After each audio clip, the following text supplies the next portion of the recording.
ग्रामीण विकास मंत्री सरवर कुमार जी, जल संसाधन विभाग के माननीय मंत्री श्री संजय झा जी,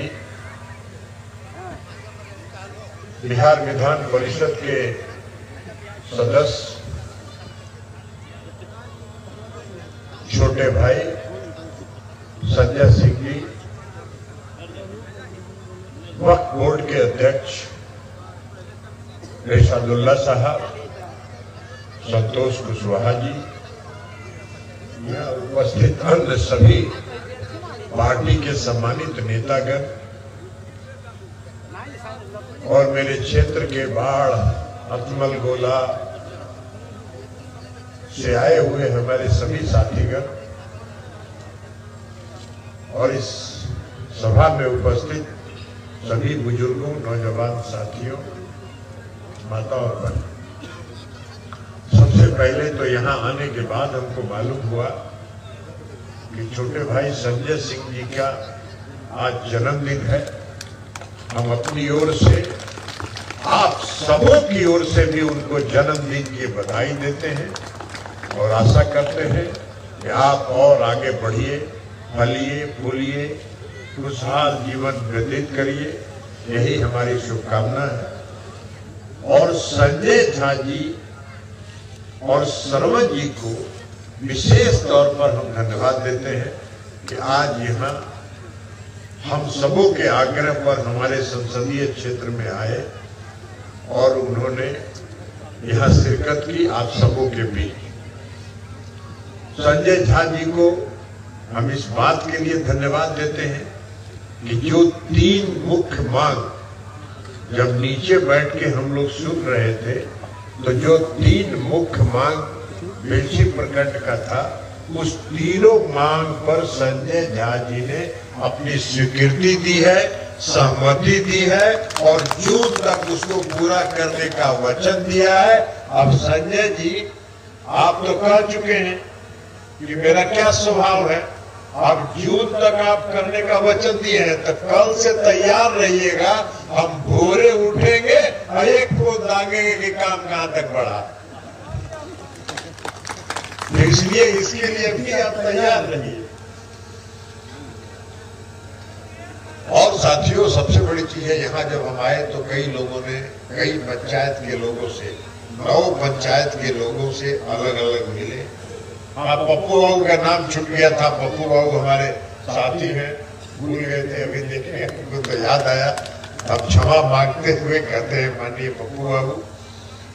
और कई हम पंचायत के, 9 पंचायत के लोगों से बोले। 2-3 बात हम आपको इसमें बताना चाहते हैं। जो मुख्य बात वहां समझ में आई और लोगों की जो समस्या थी, एक समस्या लोगों ने बताया कि कृषि के लिए जो बिजली का कनेक्शन होना है, उसके लिए पोल तार की व्यवस्था है। मैंने उन लोगों को भी बताया और सार्वजनिक तौर पर आपसे भी आग्रह करते हैं कि बिजली, कृषि के लिए बिजली का उपयोग हो और वह बिजली जो कृषि के लिए उपयोग हो, वो किसानों को सस्ते दर पर बिजली मिले। ये हम सबों के नेता और बिहार के माननीय मुख्यमंत्री नीतीश कुमार जी की सोच है। इसलिए कि जब मैं उस समय सरकार में था, मैं उसमें जल संसाधन मंत्री था और जब ये बात मंत्री परिषद में चर्चा हो रही थी, तो माननीय मुख्यमंत्री जी ने पूछा था बिजली विभाग के अधिकारियों से और ये कहा था कि भाई एक बात बताइए कि जब किसान बिजली का उपयोग करता है कृषि के काम के लिए, तो उससे कितना लेते हैं किराया। तो लोगों ने कहा कि जो घर में बिजली जलाता है 4 रुपया 50 पैसा या 4.5 रुपया प्रति यूनिट उसी दर से लिया जाता है। मुख्यमंत्री ने कहा कि नहीं, आप एक बात बताइए कि बिहार का किसान अगर कृषि के काम के लिए बिजली का उपयोग करेगा और उसे 4.5 रुपये प्रति यूनिट लीजिएगा, तो उसका कृषि का लागत मूल्य कितना ऊपर हो जाएगा। और जब लागत मूल्य ऊपर जाएगा तो किसानों को लाभ क्या मिलेगा? किसानों को तो घाटा होगा, हर साल खेती करेंगे और किसान बदहाल होते जाएंगे। उन्होंने कहा कुछ नहीं, 70 पैसे प्रति यूनिट उन्होंने कहा कि किसान जो बिजली का उपयोग कृषि के लिए करेंगे उससे मात्र 70 पैसा यूनिट प्रति यूनिट लीजिए। और इसीलिए एग्रीकल्चर फीडर अलग किया गया और हर खेत में बिजली का कनेक्शन देने का निर्णय सरकार ने लिया। अब जिन लोगों ने भी आज आवेदन दिया, हम उनसे आग्रह करेंगे। अभी कुछ दिन पहले हम मराठी गए थे, मोकामा गए थे, वहां के लोगों ने भी इस समस्या की चर्चा की थी। हमने वापस आके बिजली विभाग के अधिकारियों से चर्चा की। बिजली विभाग के अधिकारियों ने और माननीय मंत्री विजेंद्र प्रसाद यादव जी ने बताया कि उसके लिए हर जिला का टेंडर हो गया है। किसको वहां किस जिला में एग्रीकल्चर फीडर का काम करना है यह तय हो गया है। अब 15 जनवरी के बाद अनुमंडल मुख्यालय में, जिला मुख्यालय में कैंप लगाया जाएगा और जिस गांव के लोग कंज्यूमर कृषि के काम के लिए कंज्यूमर बनने के लिए तैयार होंगे, वहां प्राथमिकता के आधार पर बिजली का पोल और तार गाड़ के वहां बिजली पहुंचा दिया जाएगा। तो इसलिए हम आपसे भी आग्रह करेंगे कि जब भी बाढ़ में लगे आप सब लोग लाइन लगा के वहां कंज्यूमर बनिए और कंज्यूमर बन जाइएगा तो आपको किसी के यहाँ दौड़ने का जरूरत नहीं होगा। आपके खेत में, आपके टाल में, आपके गांव में बिजली का कनेक्शन कृषि के काम के लिए पहुंच जाएगा। जब मुख्यमंत्री जी ने 2015 में फैसला किया कि हम हर घर बिजली पहुंचाएंगे तो किसी को दरखास्त देना पड़ा, किसी को दौड़ना पड़ा, हर घर में बिजली पहुंच गया ना। उसी तरह एक बार कंज्यूमर बन जाइए, कहीं दौड़ने की जरूरत नहीं है। सबके खेत में और सबके टाल में बिजली का कनेक्शन पहुंच जाएगा। यही हम सबों के नेता और बिहार के मुख्यमंत्री आदरणीय नीतीश कुमार जी के काम करने का तरीका, यही काम करने का तरीका है कि जनता को दौड़ना नहीं पड़े, जनता के घर तक और उसके खेत तक सरकार पहुंच के उसका काम करे। कई लोगों ने चर्चा की है यहाँ छठ घाट की भी। हमने माननीय मंत्री जल संसाधन संजय झा जी से आग्रह किया है। जमींदारी बांध की भी चर्चा कई लोगों ने की। हमने उनसे आग्रह किया है कि सबको एक बार देखवा लीजिए और जहां जो जमींदारी बांध और छठ घाट के निर्माण की आवश्यकता हो उस पर जरूर ध्यान दीजिए। छठ घाट बन जाएगा, लोग पूजा करेंगे, वहां अर्घ देंगे, सूर्य भगवान की उपासना करेंगे तो आपको भी संजय झा जी पुण्य होगा और जो जल संसाधन विभाग के अभियंता हैं उनको भी पुण्य मिलेगा यह छठ घाट निर्माण कराने के लिए। उसको भी हमने आग्रह किया है कि उसको प्राथमिकता के आधार पर करवा दें। अब बात बाकी कई लोग चर्चा कर रहे थे। अभी सरवन जी कह रहे थे, सरवन जी बता रहे थे कि केंद्र सरकार गरीबों के हक में जो योजना केंद्र सरकार को भेजना है और जिसका ढोल दिन भर सुबह से लेके सांझ तक केंद्र की सरकार का सब मंत्री ढोल बजाते रहते हैं। उसकी चर्चा उन्होंने की कि 3 साल से मनरेगा का 1 रुपया नहीं आया। इंदिरा आवास आया है, इंदिरा आवास भी नहीं आया। इंदिरा आवास में किसका घर बनता है? गरीबों का घर। इंदिरा आवास भी नहीं है। अभी सरवन जी कह रहे थे कि कोई बात करने के लिए, सुनने के लिए, कोई निर्णय करने के लिए, कोई बात कहने के लिए तैयार नहीं। अरे सरवन जी, हम लोग तो लोकसभा में और राज्यसभा में हल्ला करते करते थक गए। काम करने की बात तो छोड़ दीजिए, केंद्र की सरकार बिहार का और देश के हक में एक भी बात जो गरीबों के हक में है वो सुनने के लिए भी तैयार नहीं है। करने की तो बात होती, इसलिए करना नहीं है, बात बनाना है। बात सुबह से शाम तक टीवी देखते हैं ना, टीवी देखा हो ना तो गांव में गांव में टीवी हो ना सबके, अब तो बिजली चल गए, गांव में तो सब लोग टीवी देखते हो, क्या देता रहता है भोरे से शाम तक प्रवचन, भोरे से शाम तक प्रवचन। और वही प्रधानमंत्री कह रहे हैं कि हमने गरीबी हटा दिया, और 88 लाख परिवार आज भी इस देश में गरीब है। ये वही कह रहे हैं कि हम गरीबों को मुफ्त अनाज दे रहे हैं। अरे आप कौन सा अनाज दे रहे हैं भैया? ये तो राज्य सरकार का जो हक है वही दे रहे हैं, आप कौन सी दे रहे हैं? कुछ नहीं दे रहे। हाँ, आजकल एक बात जरूर है, आजकल नया एगो फैशन चला, आजकल एगो नया फैशन चला, सुबह से शाम तक टीवी खोलिएगा तो राम मंदिर की चर्चा हो रही।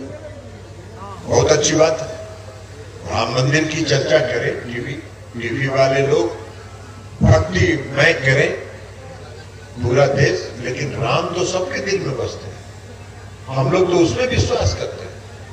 सर्वधर्म का, सभी धर्मों का सम्मान करते हैं, सभी धर्मों के प्रति आदर का भाव रखते हैं।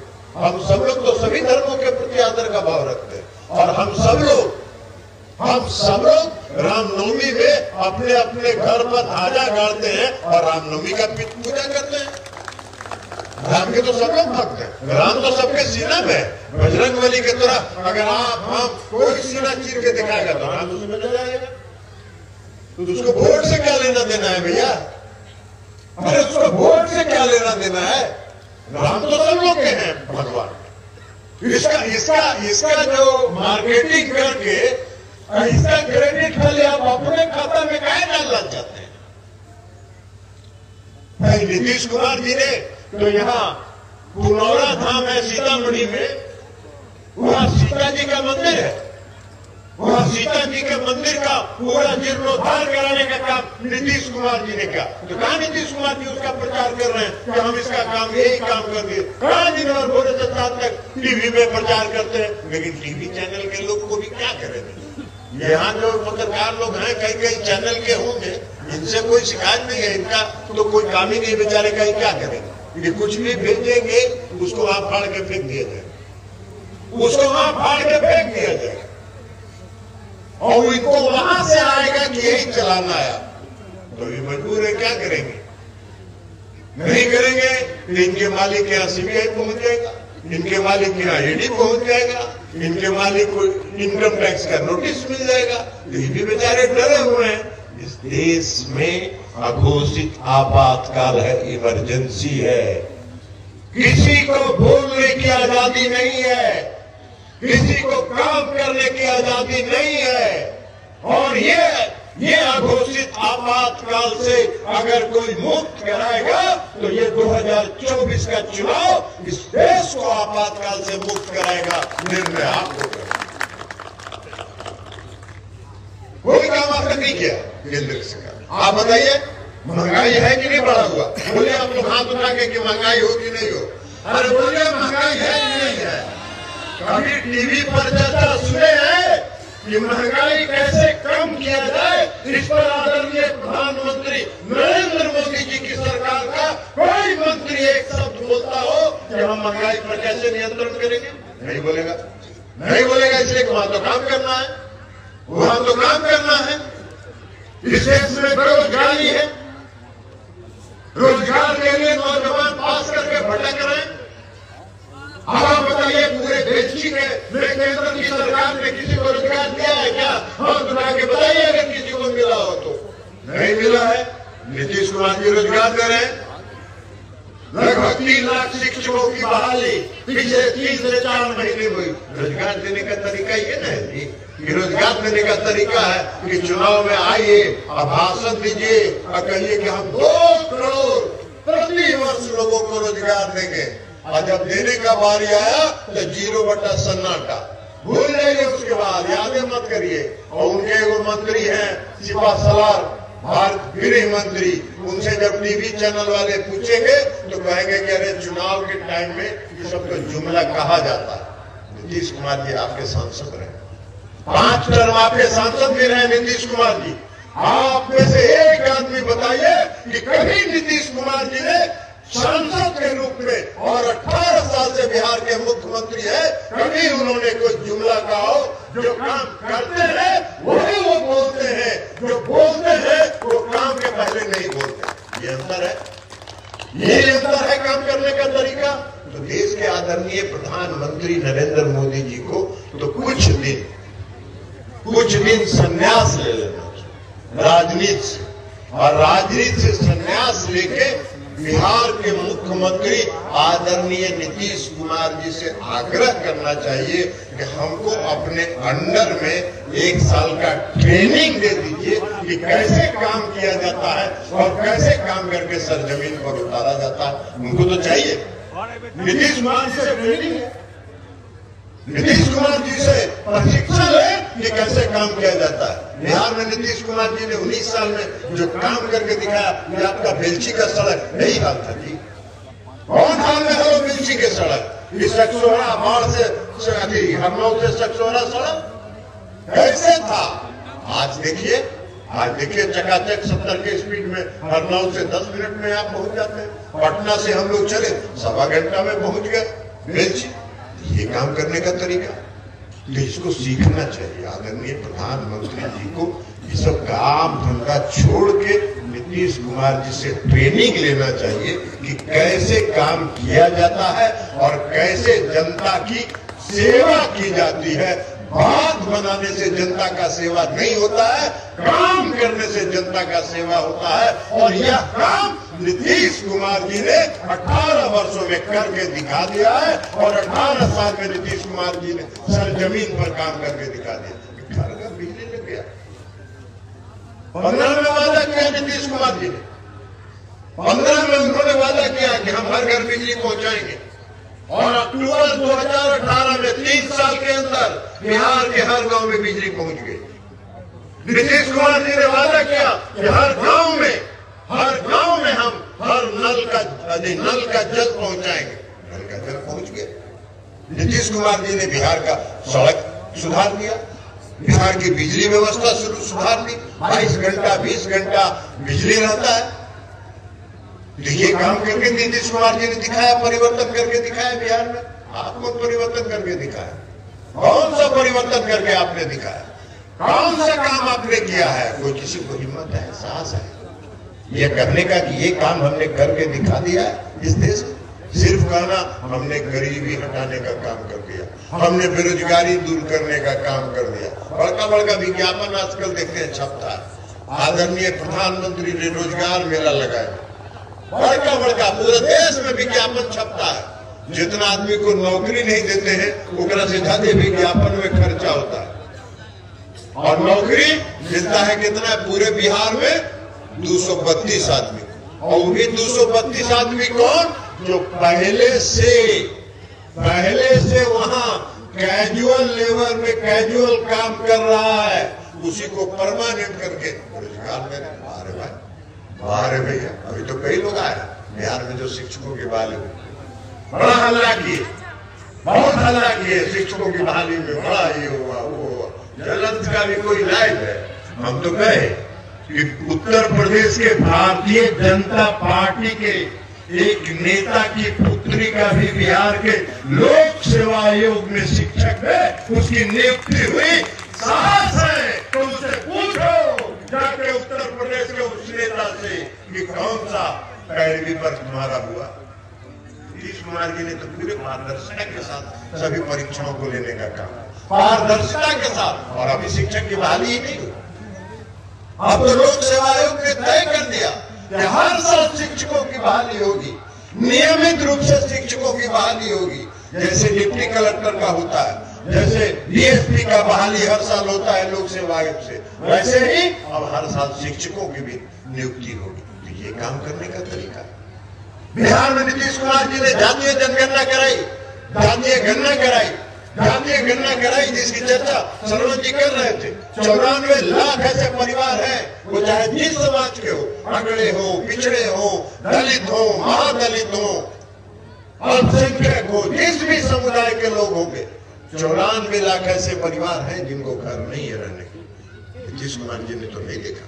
नीतीश कुमार जी ने कहा कि प्रति व्यक्ति जिसको घर नहीं है 2 लाख रुपया हम देंगे उसको, उसके आर्थिक स्थिति को सुधारने के लिए और उसके आगे बढ़ने के लिए। ये काम करने का तरीका न्याय के साथ विकास। नीतीश कुमार जी ने नारा दिया न्याय के साथ विकास, और न्याय के साथ विकास का मतलब है समाज के हर तबके के साथ न्याय, समाज के हर तबकों को आगे बढ़ाने का, और उसमें भी जो समाज में पिछले पायदान पर है उसको आगे बढ़ाने के लिए विशेष प्रयास करने का काम किया। और इसलिए उन्होंने जातीय गणना के बाद जो आगे आए उसके आधार पर उन्होंने अति पिछड़े वर्ग को, पिछड़े वर्ग का सारा आरक्षण का सीमा बढ़ा दिया, और आरक्षण की सीमा 75% उन्होंने किया। अब जिसको मिलेगा, जो अति पिछड़े वर्ग के लोग हैं, जो पिछड़े वर्ग के लोग हैं, उनको लाभ मिलेगा, वो समाज के मुख्य धारा में आएंगे, उनको नौकरी मिलेगी, सारी सुविधाएं मिलेगी। तो ये काम नीतीश कुमार जी के काम करने का तरीका है। तो नीतीश कुमार जी बिहार में जो उन्होंने शासन किया वो अपने आप में एक उदाहरण। बिहार में उन्होंने पोशाक योजना चलाया, साइकिल योजना चलाया, वो सारा नीतीश कुमार जी ने शुरू किया, और आज देश के कई राज्यों में वह योजना चल रही। तो ये काम है नीतीश कुमार जी जो काम करते हैं उसको लोग उसका अनुसरण करते हैं अपने अपने राज्यों। तो ये है उनके काम करने का तरीका। तो इसलिए हम आपसे आग्रह करेंगे कि आप सबों के सांसद रहें। नीतीश कुमार जी, उनकी ताकत, उनकी मजबूती के लिए एकजुट रहिए। पैनोरमा ग्रुप, जो सोचता है वो करता है। ये लो मुंह मीठा करो, आज मैंने अपना जॉब छोड़ दिया, अब हम पूर्णिया वापस जाएंगे। जॉब छोड़ दिया है? मतलब ये घर कैसे चलेगा? हम करेंगे क्या? और माँ बाबूजी क्या बोलेंगे? इसलिए मैं एक और मिठाई का डब्बा लाया। अपने बिजनेस के लिए लोन अप्रूव हो गया। अरे लोन अप्रूव हो गया वो तो ठीक है, लेकिन पूर्णिया में हम रहेंगे कहाँ? अपना घर भी तो नहीं है वहाँ। इसलिए तो एक और मिठाई का डब्बा अलग से लाया हूँ। हमने पूर्णिया में घर ले लिया है, पूर्णिया के ई होम्स पैनोरमा में। पूर्णिया में पैनोरमा ग्रुप लेकर आए हैं ई होम्स पैनोरमा। बड़ा घर, आलीशान जिंदगी और अत्याधुनिक सुविधाओं के संग। अरे अब क्यों मुंह मीठा करवा रही हो? क्योंकि हम घर वापसी जो कर रहे हैं। घर वापसी की खुशी पूर्णिया में ई होम्स पैनोरमा के संग। ई homes panorama, luxurious lifestyle redefined.